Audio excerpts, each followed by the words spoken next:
מוישה, עליי משה רובל.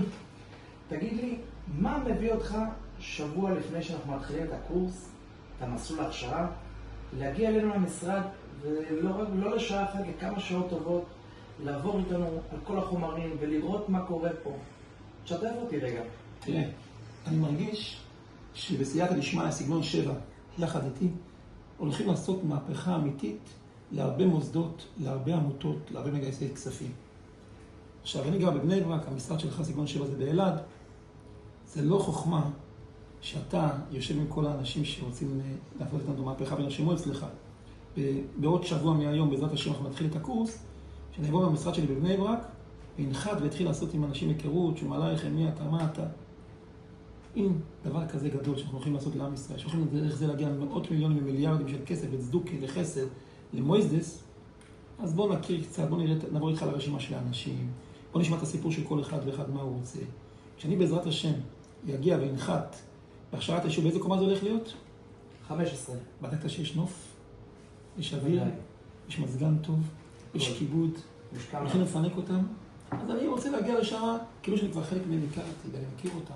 ואז אני חוצי עדיין לזכור כל אחד מה הוא צריך ומה הוא רוצה, ולהתאים את המסרים שלי לכל אחד ואחד. מעבר לליווי האישי, גם בקבוצה שאני הולך להכין את החומרים, לדעת עם מי ומי הולכים. לכן היה חשוב לבוא אליך. תן לי בכמה מילים, מה שונה המסלול ההכשרה הזה למה שאתה עושה כל יום עם כל העמותות והמוסדות? מה מיוחד במסלול הזה? מה אתה מביא לנו פה את האקסטרה, איך שאומרים? אני אגיד משהו. כשאני היום מגיע לעמותות בדרך כלל, אני עובד עם העמך, דהיינו את העובדי שטח, ועם המנהלים. פה אנחנו בעצם יוצרים מוצר חדש. המוצר החדש אומר, אתה יכול להשתמש בזה לך, אבל אתה יכול להיות חכם ולהיות מנהל מגייס כספים. דהיינו, פשוט מאוד. יש הרבה מנהלי עמותות שהם עכשיו בחופש בשוויץ, פעם בשנה. באותו זמן, החבר'ה שלהם, או העובדות שלהם, עושות את העבודה, וכשהוא חוזר משוויץ, לא חושב לך לשלם את התשלומים ששילמתי, יש מספיק כסף בארגון, למויזדס, לעמותה, למה שצריך. משה רובל פיתח פה מוצר שאני לא מכיר שהיה עדיין בציבור החרדי, זה אני לא הכשרת כספים. כמו שכתוב כאן, מאסטר, הכשרת מנהלי גיוסי כספים. דהיינו, בוא תהיה מנהל. אם אתה רוצה על עצמך, ואם אתה רוצה על אחרים.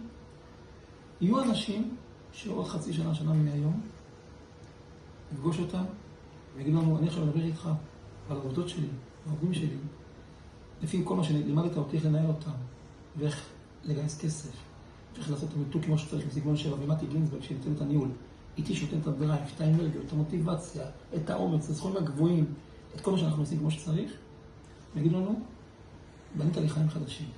המטרה היא בעצם למקצע את אנשי הניהול של העמותות, להביא אותם, אבל זה אני לא עושה ביום יום. ביום אני עובד יותר מאנשי שטח. פה אתה הופך איש שטח שיכול בעצמו להיות בעל עמותה, או בעל עמותה שיכול בעצמו לנהל אנשים אחרים, וזה כבר חידוש. איך אמר רבי נחמן? חידוש כמוני לא היה מעולם, אני חושב שחידוש כזה לא היה בעולם. אחרי שאתה רואה את הרשימה של האנשים שהצטרפו כאן, מה גורם לך להיות כל כך רגוע? שמחתי משתי סיבות. סיבה ראשונה, כי ראיתי שציננת מעל 80 אנשים. זאת אומרת שבחרת את הסלטה ושמנת של הציבור, שבאמת מתאים לבעלי גיוסי כספים, לא רציתי לקחת כסף מכל אחד, כי רוב האנשים שיש הרבה אנשים שרוצים לתת כסף, אומרים תביא ואחרי זה מסתדר. והיו אנשים שאני אמרתי לך, תן לי לבדוק אותו, וראיתי שאתה צדקת, ידעת לסנן. זאת אומרת, זה אנשים מסוננים. זה אנשים איכותיים, זה אנשים שבאמת רוצים להשקיע בעצמם. לא כל אחד מוכן להשקיע בעצמם. אנשים חושבים שזה הרבה כסף, זה קצת כסף, זה אין לי זמן, זה הרבה... פגשת וסיננת אנשים טובים, ולכן זה עושה לי מצב רוח טוב, כי לעבוד עם חומר איכותי, ששאל אמן שיוצר מוריד מחומר איכותי, איך זה? לעבוד עם חומר לא איכותי, איך זה? לכן אני רגוע, כי יודע שזה מסוננים, זה חבר'ה תותחים שרוצים להשקיע בעצמם, שרוצים להשקיע כסף, זמן, אנרגיה, כי לא כל אחד בנוי לזה. ואלה שפה הם בנויים. ולכן זה יהיה הרבה יותר קל איתם ביחד להתרומם לפסגות גבוהות, לכבוש את האברסט בסייעתא דשמיא. תגיד לי, לסיום, מה חשוב לך מהמשתתפים שמגיעים ליום הראשון? איך הם יגיעו? עם פתיחות, עם ראש פתוח. הוא לא יגיד, את זה אני כבר יודע, את זה אני כבר מכיר, זה לא נכון, זה כן נכון. אם החלטת שאתה שם את הכסף שלך אצל אנשי מקצוע כמו משה רובל, כמו מתי גינזברג וכמו משה טרייטלי, שים, שב, תפתח את הלב, תפתח את המוח, אל תשחק בטלפון, תקליט אם אתה יכול אפילו, כמובן שזה יישאר באישור של הרב רובל, שזה יישאר רק לך, אנחנו צריכים לראות מה עושים עם זה. תכתוב נקודות, תהיה רציני, חבל. יש גם אנשים בטוח שיקחו את הכסף שלהם בסוף ויפספסו. לא חבל, גם באת את הזמן, לא לצאת החוצה באמצע סתם, כשצריך צריך, אבל להיות באמת בהקשבה, באמת בהאזנה, שיש הבדל בין להקשיב לבין לשמוע לבין להאזין. אני רוצה האזנה, שתי האוזניים, אני רוצה את העט ואת הכתוב, ליישם. אנחנו ניקח אותך ביחד, אתה לא תאמין, כמה שאתם חושבים שאתם הולכים לעשות דברים גדולים, זה יהיה בעזרת השם בסדר פי כמה וכמה, רק בתנאי אחד, רצינות. רצינות ופתיחות לב, לא להגיד זה אני מכיר, מי שפה מכיר דברים, חבל שהוא בא, מי שפה יודע הכל, גם אני עוד לא יודע הכל, גם אני עדיין לומד כל יום, כדי לתת חמור יותר משובח, לתת אנרגיות יותר חזקות, יותר תקווה לאנשים.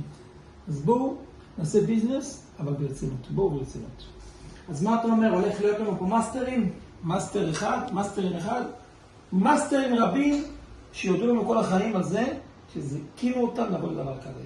אין לי ספק שאת המודל שלנו יעתיקו בכל העולם, סייעתא דשמיא. וואו, ממש מרגש לשמוע איזה כיף שהגעת. שם השם, נעשה ונצליח.